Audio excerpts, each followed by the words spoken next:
So then when it comes to getting that market knowledge, I mean, you grew up in the area, so you really know the area, I'm assuming. And but what are some other things that you would give recommendations for agents to really get to know the market, right? I mean, obviously you're driving around, you're checking it out, checking out the schools, but, like getting involved with the city, other angles, like what would you recommend there? So what I did is I basically, 2003, I started an Excel spreadsheet, and Lake Winnipesaukee is what everybody thinks about when they're thinking about real estate. So I really made this spreadsheet that broke it down by average price and sold volume.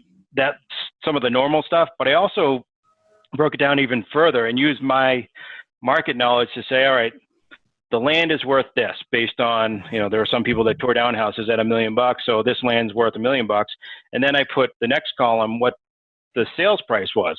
And then I subtracted the two. So now I had a number that people were paying for used houses, so you could have a square foot. Because up here, and it's funny because people will come up from Massachusetts and say, well, if you do that math, it's 500 a square foot.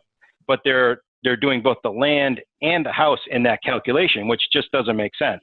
There's two different aspects to every property. One is the waterfront, which could be worth, I sold a $3.6 million sale, tear down. So you have to think about the land. And no one else was doing that. And I've kept that spreadsheet over the years. I was just working on it the other day. So it just shows that I've really thought about and really thought through what true value is on the lake. And I had one of my biggest deal ever. It was both sides of a $6.3 million house. It was the week before closing, and the lawyer said to the buyer, and I had both sides. So the lawyer said to the buyer, this house is only appraised at $3 million. And this sent this buyer into a tailspin. Like, am I paying too much for this house? All this kind of stuff. And if I didn't have that spreadsheet, and if I sat down with him for 2 hours and just went through every single number and said, all right. And at the end of that conversation, he said, wow, all right, I'm getting a pretty good deal, aren't I? I'm like, yes, you are. But if I hadn't had that knowledge and the really customized knowledge, it would have been a train wreck. I think a week before closing, it would have been a bad day. Yeah. I mean, because essentially there you're getting paid on what, 12.6 million of real estate because you got both sides. Yeah, no, that's a commission check you don't want to miss. Yeah, I mean, it's one thing that like I don't see a lot of agents doing this. Stuff like just like basics, like going to classes that local appraisers are doing and really getting to like what does that feature in this home truly calculate to when it comes to us doing our market evaluation reports. And there's one of the reason that like Phoenix got crushed when the market crashed. And I got very heavy into REO. And, one of the things I loved about REO is with the BPOs we had to do, I mean, they were little mini appraisals. I mean, it forced you to get really good at valuations compared to just doing your regular comps and having a conversation with the seller. So, is that something? I mean, you're obviously tracking the land, but then is that something that you spend a lot of time with as well? Like going out there and identifying what does an appraiser give, this feature or whatever. So then because you're valuing the land, but then how you got to value the cost of the actual house, right? Right. Yeah. And there are certain features that are it's funny because it's almost less about the house up here. It's more about the land because you can have a boathouse on a property that, some guy built a boathouse for $800,000 and it's just to park the boats in.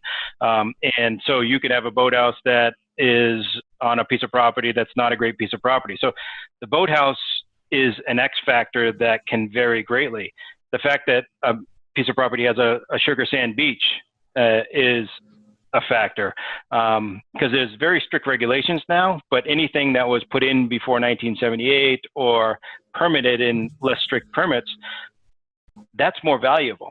So knowing the cost of construction plus what people are paying for those type of features is huge. And you comment on an appraiser. There was a house that we sold last year for 3.8.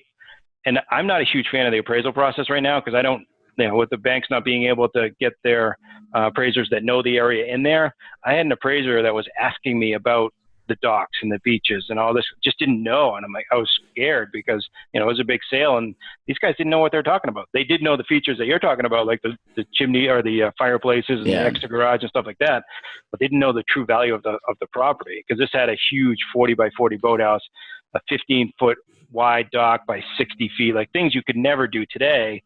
And it has a value to the buyer, but does that translate into the appraisal?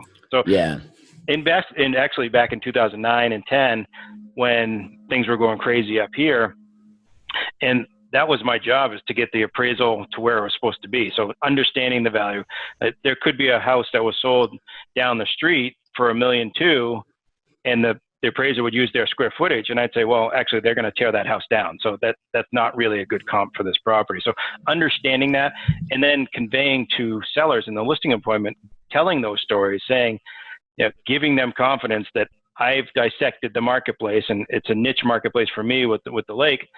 It gives them the confidence. All right, you can defend my house. You can defend what I've built here. You can defend the special piece of property that I have.